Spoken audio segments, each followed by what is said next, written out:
Boa noite, meus irmãos, encarnados e desencarnados.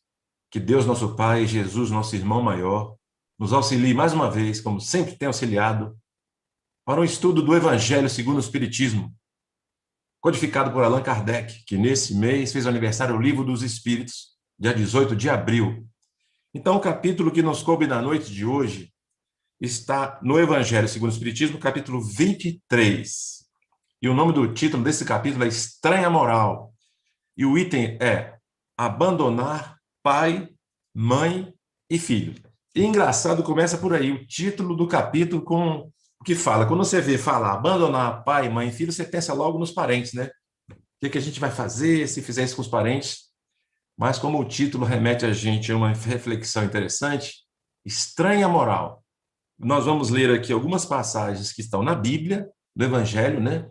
Da Bíblia Sagrada, e depois um pedacinho do livro do próprio Evangelho, para a gente comentar sobre esse capítulo que fala sobre a estranha moral e abandonar pai, mãe e filho. Tem algumas versões que fala deixar pai, mãe e filho, aborrecer pai, mãe e filho.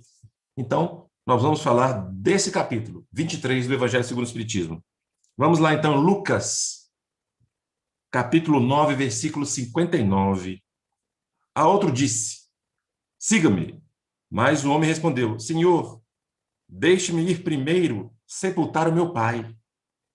Jesus lhe disse, deixe que os mortos sepultem os seus próprios mortos. Você, porém, vá e proclame o reino de Deus. Ainda outro disse, vou seguir-te, Senhor, mas deixa-me primeiro voltar e me despedir da minha família. Jesus respondeu, ninguém que põe a mão no arado e olha para trás é apto para o reino de Deus. Isso tudo está em Lucas, nos capítulos de 59 a 62, da Bíblia, a própria Bíblia. Então, vem mais o Lucas, do capítulo 14. Se alguém vem a mim e não odeia seu pai, sua mãe, sua mulher e seus filhos, seus irmãos e irmãs, mesmo a sua própria vida, não pode ser meu discípulo. E quem quer que não carregue a sua cruz e me siga, não pode ser meu discípulo. Assim, aquele dentre vós que não renunciar a tudo que tem, não pode ser meu discípulo. Então é um contrassenso. Se você ouvir isso aqui, fala, mas Jesus está mandando, olha só, você tem que odiar o seu pai, sua mãe, largar tudo e me seguir. É um contrassenso. Por isso que o capítulo do Evangelho fala que é a estranha moral. E nós vamos aqui aprender um pouquinho sobre essa estranha moral. Primeiramente, sobre a palavra odiar. Essa palavra em latim, non odite, significava amar menos. Então, odiar já começava, que naquela época, imagina na época de Jesus, o que significava essa palavra odiar. E no dialeto siríaco, né, que Jesus falava muito esse dialeto, era um dos mais usados por ele e significava também amar pouco, amar menos. E na Gênesis, que é no Velho Testamento, está assim, e Jacó amou também, mas amou Raquel mais do que Lia. E Jeová, vendo que Lia era odiada, quer dizer, Jeová via que Lia era odiada, quer dizer, era menos amada. Então, você amava menos. Então, o termo odiar, que vem no Evangelho, é para a gente interpretar como quem ama menos. Não odiar é amar menos. E mesmo assim, quando Jesus coloca, se você não deixar sua mãe, seu pai, sua mãe, seus filhos, irmãos, e me seguir, você não vai ter direito a ir para o reino dos céus, ou vai virar meu discípulo. Seria um contrassenso Jesus falar esse tipo de coisa. Então, quando a gente para e pensa e lê, reflete sobre o que o Evangelho nos traz, o próprio Evangelho fala o seguinte, sem discutir as palavras, é preciso aqui procurar o pensamento, que era evidente. Os interesses da vida futura se sobrepõem a todos os interesses e todas as considerações humanas, porque está de acordo com o fundo da doutrina de Jesus, ao passo que a ideia de renúncia à família seria sua negação. No próprio Evangelho segundo o Espiritismo está essa explicação logo abaixo, dos textos da Bíblia. Essas palavras, se forem examinadas somente considerando a vida terrestre, seriam um apelo à desesperança. Pela visão ampla da doutrina espírita, ela nos consola sobre o porvir. Então, Jesus estava falando o quê? O que ele quis dizer com isso? Que não odiar seu pai, sua mãe, seus irmãos, seus filhos. Por quê? Se a gente não colocar o nosso interesse aqui, mesmo estando no plano físico, maior em Deus, em Jesus, no Evangelho, no cristianismo, mais do que qualquer outra coisa, nós vamos sofrer. Como muitas pessoas têm sofrido ultimamente, não é? Nós estamos vivendo um momento de pandemia. O que é que acontece? O que é que está mais evidente nesse momento de pandemia? A morte. Por incrível que pareça, é a morte que é o mais evidente. Todo mundo com medo de morrer, ninguém quer morrer, muita gente morrendo, muitas pessoas perdendo parentes. Então, a evidência que está é a morte. E para a doutrina espírita, o cristianismo redivivo, através de Kardec, a morte não existe. Então, não é uma coisa boa para a gente aprender? Essa pandemia veio trazer para a gente a evidência da morte e veio nos mostrar, olha, nós somos como um sopro. No minuto nós estamos aqui, no minuto nós não estamos mais. Então, o que importa? O valor excessivo que nós damos aos bens materiais, físicos aqui na Terra, e alguns sentimentos dificílimos da gente se desligar dele, como inveja, orgulho, ambição, ódio, arrogância e um monte de outros sentimentos que nós estamos arraigados nele. Se nós não nos desvencilharmos desse tipo de sentimento e das coisas materiais, nós vamos sofrer muito quando nós nos desvincularmos do corpo físico, como muitos irmãos estão sentindo. Para aqueles que ficam, é sofrimento. Para aqueles que vai, não se prepararam, também é sofrimento. E ficam assustados, não conhecem como funciona. E a doutrina espírita vem nos alertar sobre isso, para a gente dar mais importância às coisas de Deus, do Evangelho de Jesus, os exemplos que ele deu aqui, a qualquer outra coisa. Porque isso é que vai nos ajudar. Tem pessoas, por exemplo, que passaram pela essa pandemia, pela Covid, saíram do hospital, já vieram pensando de uma forma diferente. Fala, bem, eu já vi que essa minha vida aqui é muito tênue, então eu preciso mudar, eu preciso melhorar, quer dizer, receber um fôlego para continuar a vida com um pensamento diferente. Eu vou me dedicar mais a isso, eu vou fazer mais aquilo, quero fazer mais a caridade, eu tenho que ajudar o próximo. Começaram a sentir essa necessidade de viver mais os ensinamentos de Jesus do que como vivia antes de acontecer esse infortúnio de passar no hospital, ser entubado, ficar lá 30, 40 dias, voltar debilitado, que muitos voltam debilitados para casa. Então, essa pandemia veio sacudir o ser humano. Ó, vamos parar, pensar, pessoal, porque essa vida nossa aqui é muito rápida. E a morte pode chegar para qualquer um. Então, foi bom? Não, não é bom, mas ela veio alertar a nós, principalmente da doutrina espírita, que nós somos capazes de fazer muita coisa melhor do que nós estamos fazendo. Então, nós temos essa dádiva de conhecer a doutrina espírita, esse conhecimento maravilhoso que Deus nos trouxe, através de Kardec, os espíritos mensageiros, que nós somos capazes de melhorar. E depois disso tudo que passar, essa pandemia toda que vai passar, o mundo vai estar bem melhor, muito melhor. Tem pessoas aí em situações dificílimas, perdendo o emprego, perdendo a saúde, pessoas do ramo da saúde também estão desencarnando. Então, é um pânico. Tem pessoas que não aguentam isso. Então, se a gente não colocar o que Jesus pediu, olha, você tem que colocar mais atenção nas coisas do céu, nas coisas de Deus, do que na da terra. Se nós não tivermos essa conexão mais com a espiritualidade, com Deus, seja lá qual for a sua religião, independente de religião, a sua conexão com o alto, com Deus, com Alá, com qualquer um que seja, que leve você para um patamar espiritual mais alto, se você não tiver essa conexão, você vai ficar nervoso, desequilibrado, entra em depressão.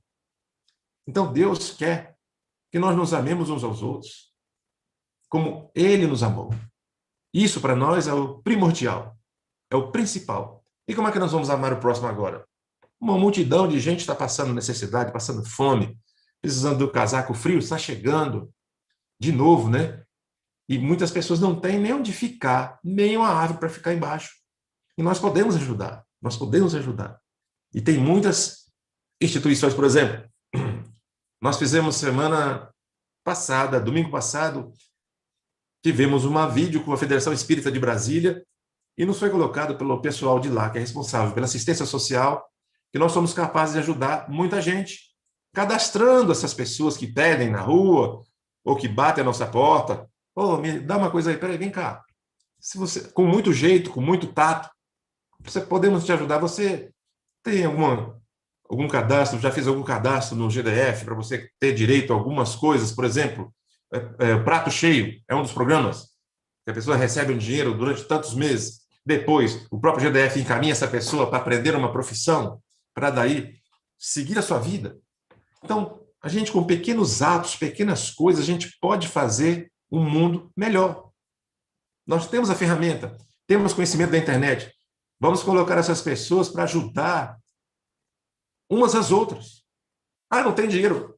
Não precisa ter dinheiro. Se você tem um celular, tem acesso à internet, pode ajudar uma pessoa que pede, vem cá, fulano, como é seu nome? Como é seu CPF? E colocar ele para passar a ter direito. E se ele já tiver? Se ele já tiver e for um profissional da mendicância, o problema é dele, não é nosso. Ele não vai ter direito mais a nada, porque ele já está contemplado. Agora, se ele não tiver, nós vamos ajudar. Coisas simples que cada um pode fazer, da onde estiver. É uma boa? É. Vai ajudar? Muito. Porque tem gente que não sabe de nada disso, não tem acesso, não tem informação. E nós que temos a informação e conhecemos a doutrina, conhecemos o cristianismo, falamos assim, eu posso ajudar nesse movimento. O que eu posso fazer nesse momento de pandemia para amenizar a dor do próximo? Isso.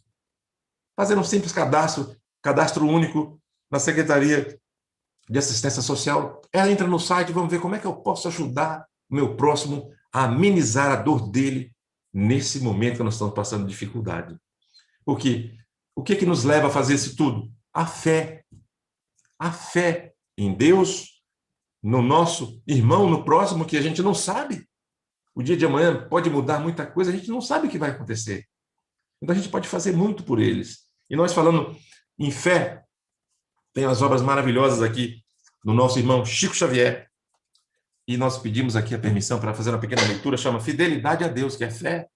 Fidelidade a Deus, que nós temos agora o prazer de ler, com a permissão de todos vocês. Depois das primeiras prédicas de Jesus, respeito aos trabalhos ingentes que a edificação do reino de Deus exigia de seus discípulos, esboçou-se na fraterna comunidade um leve movimento de incompreensão. O quê? Pois a boa nova reclamaria tamanho sacrifício? Então, o Senhor, que sondava no íntimo de seus companheiros diletos, os reuniu numa noite, quando a turba os deixava a sós, e algumas horas havia se passado sobre o pôr do sol. Interrogando-os vivamente, provocou a manifestação dos seus pensamentos e as dúvidas mais íntimas. Após escutar-lhes as confidências simples e sinceras, Jesus ponderou: na causa de Deus, a fidelidade deve ser uma das primeiras virtudes, onde o filho e o pai, que não deseja estabelecer-se como ideal de união, confiança integral e recíproca. Nós não podemos duvidar da fidelidade de nosso pai para conosco. Sua dedicação nos cerca de espíritos, desde o primeiro dia. Ainda não o conhecíamos e ele já nos amava. Olha que legal, Jesus falando. Isso está no livro Boa Nova, de Chico Xavier, pelo Espírito Humberto de Campos. E acaso poderemos desdenhar a possibilidade da retribuição? Não seria repudiar-nos o título de filhos amorosos, o fato de nos deixarmos absorver no afastamento, favorecendo a negação? Tudo na vida tem um preço que lhe corresponde. Se vacilais, receoso, entre as bênçãos do sacrifício e as alegrias do trabalho, meditai nos tributos que a fidelidade ao mundo exige. O prazer não costuma cobrar do homem um imposto alto e doloroso? Quanto pagarão em flagelações mínimas, íntimas, o vaidoso e o avarento? Qual o preço que o mundo reclama ao gozador e ao mentiroso? Então, são vários pedaços desse próprio capítulo que fala de vários discípulos. Por exemplo, Pedro. Pedro recordou o caso de um pescador da sua intimidade que sucumbira tragicamente por efeito da sua desmedida ambição. E Jesus, depois de ouvi-lo, perguntou: não achais enorme o tributo que o mundo exige dos que se apegam aos seus gozos e riquezas? Se o mundo pede tanto, por que não poderia Deus pedir-nos lealdade ao coração? É o que vem no nosso capítulo. Deus pede só isso, olha. Não é que a gente abandone nossos parentes, não. Deixar o seu pai, sua mãe, seu filho. Não. Ele quer que nós sejamos leais a Ele, a Deus e a Jesus, no nosso coração. Que a gente sendo leal a Ele, nós vamos conseguir muita coisa. Ah, mas eu fiquei doente, ou meu filho foi embora, me abandonou e tal. Foi embora materialmente falando. O que é a distância hoje? Nós que temos parente do outro lado do mundo. O que é a distância? A distância está aqui no coração. Nós conseguimos nos conectar através do pensamento sincero, honesto com nós mesmos, com nossos irmãos que estão longe, através dessa conexão espiritual que Deus nos ensinou. Agora, se você não tiver nenhuma noção disso, fica em desespero. Por isso que Deus nos ajuda através da intuição que os espíritos amigos nos trazem. Então, continuando aqui. Trabalhamos agora pela instituição divina do seu reino na terra, mas desde quando estará o Pai trabalhando por nós? Há muito tempo. Antes da gente existir, Deus já trabalhava por nós. E também tem uma parte de Tiago aqui muito interessante. Enquanto os companheiros meditavam sobre o que dissera Jesus, Tiago se lhe dirigia nesses termos: Mestre, tenho um amigo em Corazim que vos ouviu a palavra santificante e desejava seguir-vos. Porém, asseverou-me que o reino pregado pela vossa bondade está cheio de numerosos obstáculos, acrescentando que Deus deve mostrar-se-nos a nós outros somente na vitória e na aventura. Olha que interessante.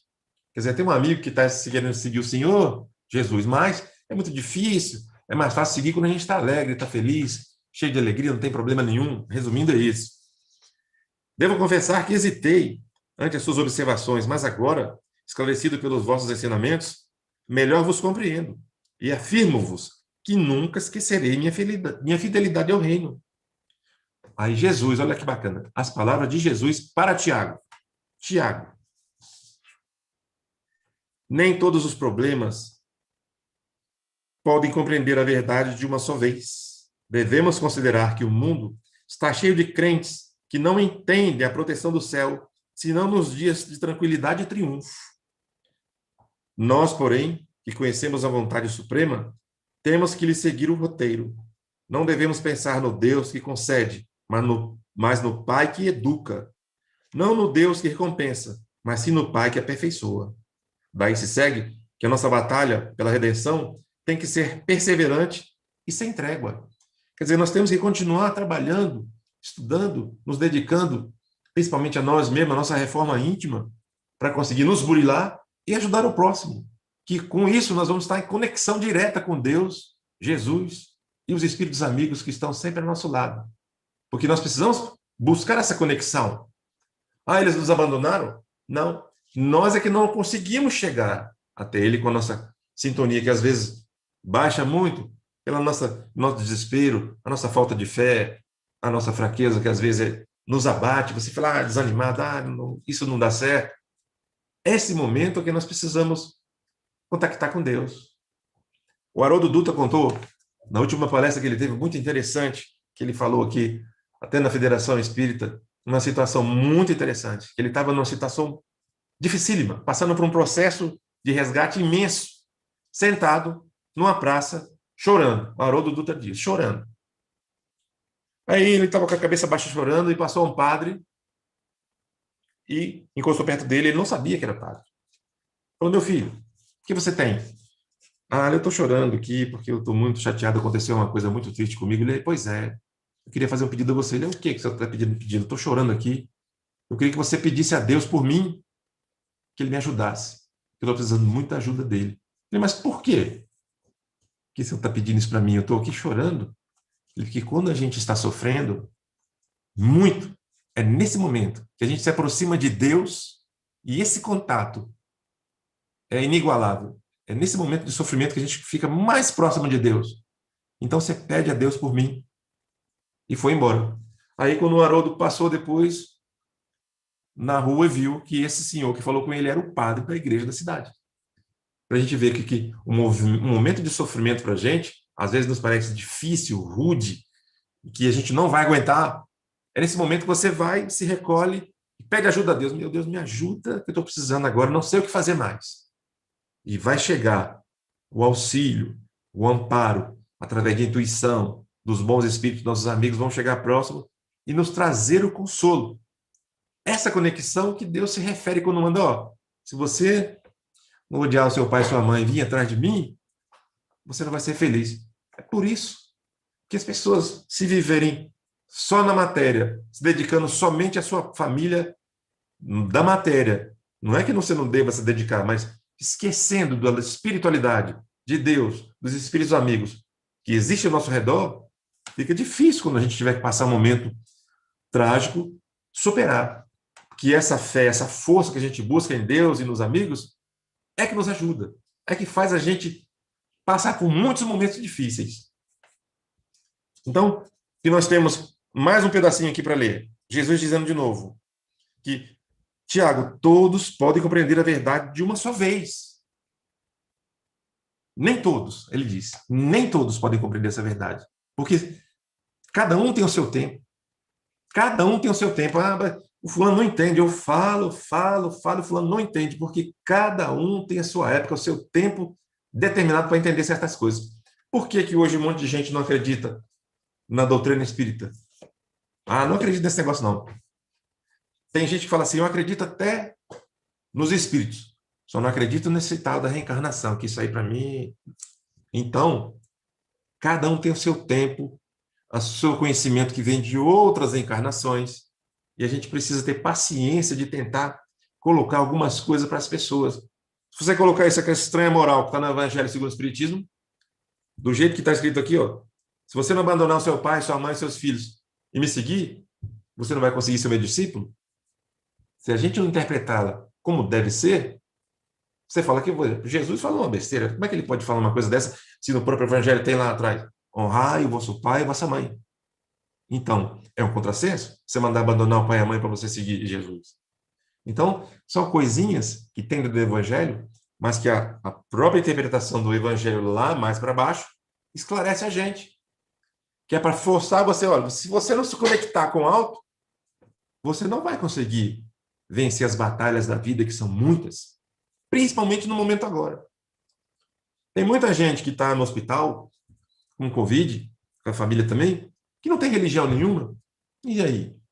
Olha a dificuldade que a pessoa tem de entender o desespero que a pessoa entra.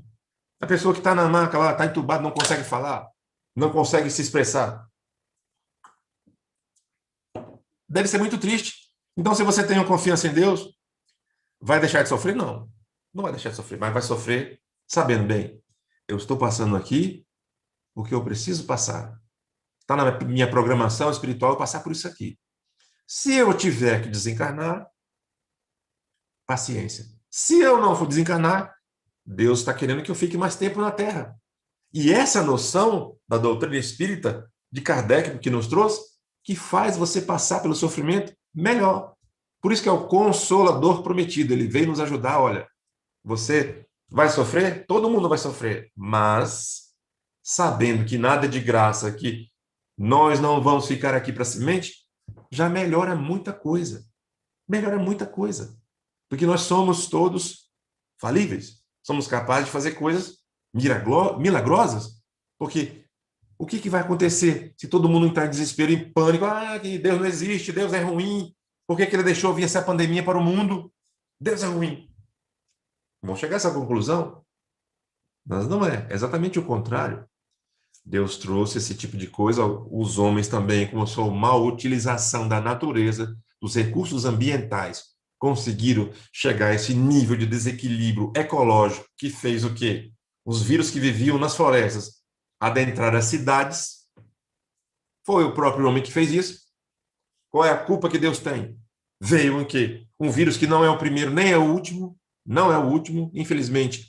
Existem muitas pessoas que vão vivenciar ainda outras pandemias, e infelizmente vai ter. Por quê? Porque o homem continua degradando a natureza. A degradação da natureza do homem que faz diminuir as florestas e os animais começarem a vir para a cidade e em contato com o homem, pronto. Nós não sabemos que o ebola, o hospedeiro do ebola é o macaco? Se o macaco estivesse quietinho na floresta, ninguém mexesse com ele, ninguém ia ter acesso a nada, nenhum vírus, mas o homem com a floresta junto, degradando a natureza, os animais começam a entrar na cidade. Pronto, virou um contágio geral de muita coisa. Infelizmente, para o próprio homem, veio mostrar, olha, se vocês não tomarem em conta direito do meio ambiente que vocês vivem, vai ficar difícil, incontrolável. Então, quando Deus dá a chance da gente de estudar o Evangelho, nós aprendemos muitas coisas. Porque com a fé em Deus, nós vamos levando a nossa vida com mais calma. Nós vamos ser capazes de ajudar os nossos irmãos em sofrimento. Tem muitos irmãos que aí estão pedindo toda hora, não param um dia que passa toda hora na nossa rua, passa gente aqui pedindo coisa. Todo dia, toda hora, sábado, de domingo a domingo. Então, isso é o quê? Um sinal que chegou o momento, olha, o que vocês vão fazer agora? Igual, por exemplo, a Europa toda, um monte de gente sofrendo, gente fugindo, tentando fugir das guerras, se jogam no oceano para tentar sair daquele país que está em guerra, para ir para outro país, tentar uma vida nova. Perdem a vida durante esse transporte.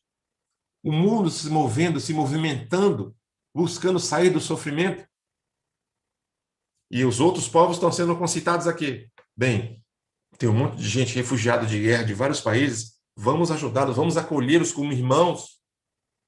Um monte de coisa acontecendo no planeta para nos concitar a fazer a caridade com o próximo. Quem falou que fora da caridade não há salvação? Jesus. Então, se a gente não for para ele, junto dele, se aproximar através dele, pedir ajuda a Deus, nós não vamos conseguir passar por nenhuma dificuldade fácil. Vai ser mais difícil. E às vezes até com ela é difícil. E muitas pessoas não conseguem se desvincular, não conseguem, se desequilibram. Então nós pedimos a todos nós, vamos tentar, dentro da nossa crença, dentro da nossa fé, buscar um contato com a espiritualidade maior. Deus, os amigos espirituais, os parentes, Alá, seja quem for, Oxalá, na sua crença, pedir ajuda para você se conectar e ter força para passar por isso. Porque tem muitos irmãos aí entrando em parafuso. Tem muitas pessoas. Hoje mesmo, no dia de hoje, da tardinha, saiu agora, um decreto do governador do GDF, ajudando as pessoas que estão presas em casa, claro, por causa da pandemia. Muitas crianças não estão indo à escola, muitos casais estão brigando muito, então a violência familiar aumentou bastante. Então o GDF decretou agora de tarde que as pessoas podem fazer o pedido, né, a denúncia, na delegacia virtual, de tanto pedido que tem. Como as pessoas não estão podendo se deslocar, falou assim, liberou, olha, pode abrir uma denúncia na delegacia virtual da violência doméstica contra as crianças e contra as mulheres, que é muito grande nesse momento de pandemia. A pessoa não consegue ficar preso, fica nervoso, fica desequilibrada, começa a brigar, começa a quebrar tudo em casa. Então, quanta coisa está acontecendo à nossa volta e a gente pode ajudar com o quê? Com uma prece, conversando, ajudando as pessoas. E diz nesse decreto que não só a pessoa que está sofrendo violência pode fazer, não. O vizinho também pode. Está ouvindo uma brigada, está quebrando na seu vizinho, eu falei, ó, vou fazer uma denúncia aqui, ó. Estão quebrando tudo aqui do lado, e alguém faz alguma coisa. Aí a polícia vai lá, ajuda, faz o papel deles. Pequenas coisas que nós podemos fazer para ajudar a melhorar a situação de muitas pessoas. Que tem gente que não tem coragem de denunciar, fica com medo. A mulher fica com medo do marido, os filhos ficam com medo do pai. Infelizmente, são os pais das casas ou padrastos que estão cometendo essas violências contra as crianças e as mulheres. Infelizmente. Por quê? Porque não acreditam, não têm a noção que Deus, nosso Pai, está olhando a todos nós. E tudo que nós fizermos, principalmente com a família, nós resgataremos no nosso próprio corpo. É assim que funciona a lei de ação e reação que a doutrina espírita nos ajudou a aprender. Então, nós podemos melhorar a situação que nós estamos vivendo de várias formas. Tem um livro aqui também interessante, Caminho, Verdade e Vida, do Chico Xavier por Emmanuel, que fala da conversão, um capítulo interessantíssimo. E muita gente está em conexão com o capítulo que nós lemos do Evangelho. E tu, quando te converteres, confirma teus irmãos Lucas, capítulo 22, versículo 32. Não é tão fácil a conversão do homem quanto afirmam os portadores de convicções apressadas. Muitos dizem, eu creio, mas poucos podem declarar, estou transformado. As palavras do mestre a Simão Pedro são muito simbólicas. Jesus proferiu-as na véspera do Calvário, na hora da grave e última reunião com os discípulos. Recomendava ao pescador de Cafarnaum confirmar-se o irmão de fé quando se convertesse. Acresce notar que Pedro sempre foi o seu mais ativo companheiro e apostolado. O mestre preferia sempre a sua casa singela para exercer o divino ministério do amor. Durante 3 anos sucessivos, Simão Pedro presenciou acontecimentos assombrosos. Viu leprosos, que hoje em dia chama bacilo de Hansen, hanseníase. Viu leprosos limpos, cegos que voltavam a ver, loucos que recuperavam a razão.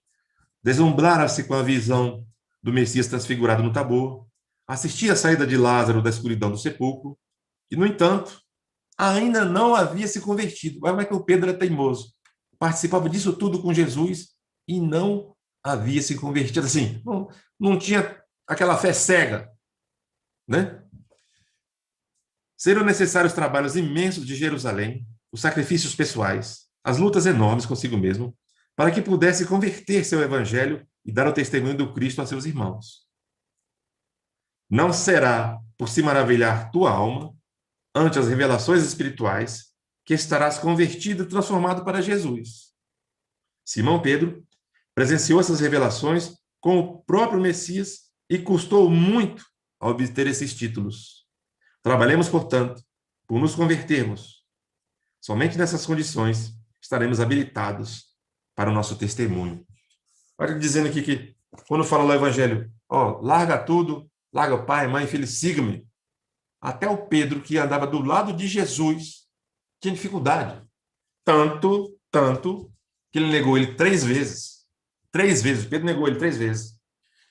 E quando Pedro foi sacrificado, ele pediu para enterrar ele de cabeça para baixo, que ele não merecia. Ele achou ainda, naquele momento da crucificação, olha, eu quero que me enterre de cabeça para baixo, que eu não mereço ser considerado um discípulo de Jesus. Pedro, naquele momento da crucificação dele próprio, sentiu que ele tinha ainda aquele remorso do que ele tinha feito com Jesus, que negou ele 3 vezes. Então, não é fácil, não é fácil. Mesmo andando do lado de Jesus, o Pedro sofreu para entender o que precisava fazer. E nós, que estamos aqui, vamos fazer a nossa parte, vamos tentar entender melhor. Bom, o que a gente pode fazer? O que eu posso fazer pelo meu parente, meu filho, a minha mãe, meu irmão que está sofrendo, alguns amigos que estão sofrendo violência doméstica? O que eu posso fazer para ajudá-los? Vamos ajudar esses irmãos. Porque a gente colocando em prática o evangelho, que é a caridade acima de tudo com nossos irmãos, nós vamos conseguir minorar o sofrimento de muitas pessoas. E o evangelho é a nossa salvação. Jesus é o caminho. E ele está aqui para nos ajudar. E nós temos mais uma mensagenzinha também do livro Palavras de Vida Eterna, muito interessante, no roteiro da fé. E tem tudo a ver com Lucas de novo. Se alguém quer vir após mim, negue a si mesmo, tome a cada dia a sua cruz e siga-me, Jesus. Lucas, capítulo 9, versículo 23. O aviso do Senhor é insofismável. Siga-me, diz o mestre. Entretanto, há muita gente a lamentar-se de fracassos e desilusões em matéria de fé na escola do cristianismo, por não lhe acatarem os conselhos. Buscam Jesus, fazendo a idolatria em derredor dos seus intermediários humanos. E toda criatura terrestre, os intermediários humanos, o Evangelho não pode substituir o Cristo junto à sede das almas.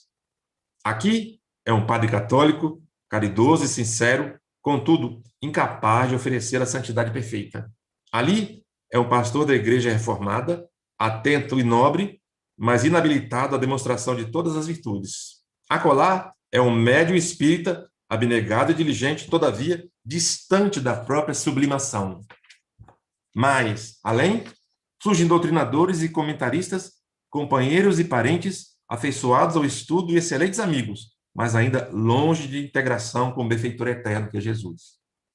E quase sempre, aqueles que os acompanham na sua posição de buscarem o Cristo, até os mínimos erros a que se arrojam, por força da invigilância e da inexperiência, retiram-se apressados do serviço espiritual, alegando desapontamento e amargura. O convite de Jesus, no entanto, não deixa margem de dúvidas. Não desconhecia Jesus que todos nós, os espíritos encarnados e desencarnados, que suspiramos pela comunhão com Ele, somos portadores de cicatrizes e aflições, dívidas, defeitos, muitas vezes escabrosos. Daí o recomendar-nos: se alguém quer vir após mim, negue a si mesmo, tome a cada dia a sua cruz e siga-me. Se te dispõe, desse modo, a encontrar o Senhor para a edificação da tua felicidade, renuncia com desassombro às bagatelas da estrada. Suporta corajosamente as consequências dos teus atos de ontem e de hoje e procura Jesus por divino modelo. Não ouvides que há muita diferença entre seguir o Cristo e seguir os cristãos. Então, meus irmãos, nosso tempo está acabando e, graças a Deus, nós estamos aqui juntos e pedimos por todos que estão necessitados agora que vamos sentar um pouquinho mais, aprender um pouco mais sobre Jesus, sobre Deus, nosso Pai, e colocar no nosso dia a dia essa missão. Como é que é a minha conversa com Deus hoje? O que é que eu falei com Ele hoje? O que é que eu estou precisando se recolhendo para pedir ajuda, seja no que for, que Ele vai nos ajudar e vai nos consolar, porque Ele é nosso Pai, Ele não abandona nenhum de seus filhos. Que Jesus nos abençoe hoje e sempre. Muito bem, Nelson Sanches. Muito obrigado aí pelo nosso estudo, pelo aprendizado dessa noite.